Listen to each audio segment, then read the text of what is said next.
did you know that modern-day piracy still threatens ships, seafarers, and global trade, costing billions every year? When you think of piracy, what comes to mind? Is it a swashbuckling adventure with treasure chests and parrots? The reality is far grimmer and much more expensive. Modern maritime piracy is sophisticated, violent, and highly organized. It costs the global economy an estimated $13 to $16 billion every single year. This isn't a relic. It happens now, on the shipping lanes that deliver our cars, our electronics, our food, the fuel that powers our world. The threat is real, brutal, and affects every one of us. This isn't just about stolen goods, increased insurance premiums for shipping companies, rerouting massive container vessels around dangerous hotspots, ransoms paid to free captured crews, millions per incident, huge investments in security, hiring private armed guards, installing advanced surveillance technology on board. These costs get passed to consumers, making everyday products pricier. The shadow of modern piracy stretches beyond the horizon. Imagine global trade. About 90% of everything travels by sea. Oceans are the lifeblood, arteries carrying goods between continents. Each hijacking sends shockwaves through the industry. Fear, uncertainty, disruption. They don't wield cutlasses, they use automatic weapons. They use GPS navigation. They operate with ruthless efficiency. It thrives in the shadows, often out of sight for the public. We see land conflicts, but the ocean feels distant. Brave seafarers are on the front lines facing violence, kidnapping, and psychological trauma. Understanding this threat is the first step. We must pull back the curtain and see it for what it is, a global crisis demanding a global response. So, what exactly is maritime piracy? At its core, the definition has remained unchanged for centuries. The United Nations Convention on the Law of the Sea defines piracy as any illegal act of violence, detention, or depredation committed for private ends by the crew or passengers of a private ship or aircraft. Essentially, it's robbery or criminal violence at sea. While the romanticized image persists, the crime's nature is identical today. The modern pirate has traded the galleon for a high-speed skiff. For many years, the waters off the coast of Somalia were the undisputed epicenter of modern piracy.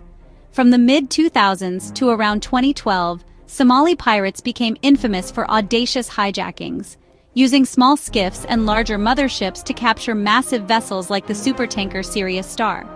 They would hijack the ship, take its crew hostage, and negotiate a multi-million-dollar ransom payment. This was not petty theft, it was a highly organized maritime kidnapping. It paralyzed the Gulf of Aden. International naval patrols and onboard security measures stepped up. The piracy hotspot shifted. Gulf of Guinea, off West Africa, now the most dangerous maritime region. The piracy here is different, more violent. They focus on kidnapping crew for quicker payouts than escape to land, with bases in the Niger Delta. This kidnap for ransom model terrifies seafarers and challenges authorities. Southeast Asia, Straits of Malacca, Singapore Strait, waters around Indonesia, waters around the Philippines. These are some of the busiest, narrow shipping lanes in the world. Piracy here is opportunistic. Armed robbers boarding to steal equipment, ship stores, crew personal effects. Less likely full-scale hijackings, but violence remains a threat. Militant groups like Abu Sayyaf have engaged in kidnap for ransom. These three regions, Horn of Africa, Gulf of Guinea, Southeast Asia, methods, motives, organization. The types of ships they target vary. The effectiveness of regional law enforcement varies. They thrive where governance is weak, where economic opportunities are scarce, where the vast ocean provides cover. Understanding these regional differences is key to protecting ships and the people who sail on them. Distinguish piracy versus armed robbery. True piracy, on the high seas, outside territorial waters. Armed robbery, within a nation's jurisdiction. For victims, the terror is the same. For authorities, it changes who can respond. Whether high seas or a busy strait, the threat to life and trade is severe. To truly solve a problem, we must first understand its origins. Piracy is not born out of a simple desire for adventure. It is a complex issue driven by social, economic, political factors. The single most significant driver is extreme poverty and a profound lack of legitimate economic opportunities. In many coastal communities where piracy flourishes, traditional livelihoods like fishing have collapsed. Illegal foreign trawling and environmental degradation. When people face the choice between starvation and a life of crime promising immense wealth, many feel they have no other option. That desperation is exploited by weak or non-existent law enforcement and political instability. Somalia during its civil war had no central government to police its coastline. That created a power vacuum where warlords and criminal gangs operated with impunity. The Niger Delta in Nigeria shows the same pattern: corruption, political unrest, weak state presence, allowing criminal networks to thrive. Without a strong justice system, the rewards of piracy can outweigh the risks. The third major factor is the nature of the targets, the incredible value flowing through these maritime highways. A single supertanker can carry hundreds of millions of dollars worth of crude oil. A container ship is a floating warehouse, electronics, clothing, other consumer goods. For pirates, these ships are slow-moving banks. The concentration of wealth in unguarded waters acts like a magnet, attracting criminal enterprises seeking low-risk, high-reward. Finally, geography matters. Hotspots cluster near narrow choke points. The Strait of Malacca, Bab el-Mandeb Strait. Ships slow there, becoming vulnerable. Intricate coastlines with countless inlets, mangrove swamps, remote islands, like the Niger Delta or the Sulu Archipelago, give pirates hiding places. Poverty, lawlessness, valuable cargo, and favorable geography combine to create the perfect storm for modern piracy to take root and flourish. While the economic figures are staggering, they fail to capture the true, devastating cost of piracy: the human toll. For the seafarers who experience an attack, the event is not a statistic. It is a life-altering moment of pure terror. Attacks are sudden and brutal. Pirates storming a vessel are often heavily armed and highly aggressive, firing weapons to assert control and instill fear. Crew members are frequently rounded up at gunpoint, tied up, beaten, threatened with death. The ordeal does not end when the initial attack is over. In cases of hijacking and kidnapping, the crew's suffering is prolonged, weeks, months, even years. Held captive in squalid conditions, often deep within remote pirate strongholds on land, they face a daily struggle for survival: minimal food, water, denied medical care, and the constant threat of execution.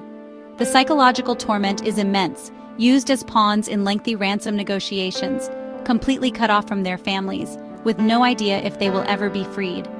Many seafarers develop severe post-traumatic stress disorder, flashbacks, nightmares, anxiety, depression. The sound of a small boat engine or an unexpected alarm can trigger intense panic. This trauma can make it impossible to return to sea, destroying careers and the ability to provide for families. They are not just collateral damage in a financial crime, they are the primary victims. Protecting their well-being is essential for the sustainability of the entire maritime industry. We must never forget the faces behind the headlines. The economic impact of piracy extends far beyond ransom payments and stolen goods that grab headlines. It creates a massive ripple effect that disrupts the entire global economy, and surprisingly, it ends up costing ordinary people money. When a ship is hijacked, it is out of service for months, representing a huge loss of revenue.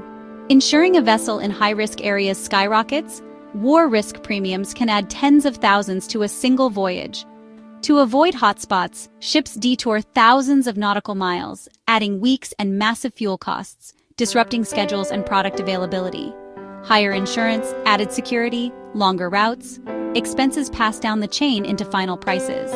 A small fraction of what you pay helps cover the global cost of fighting piracy.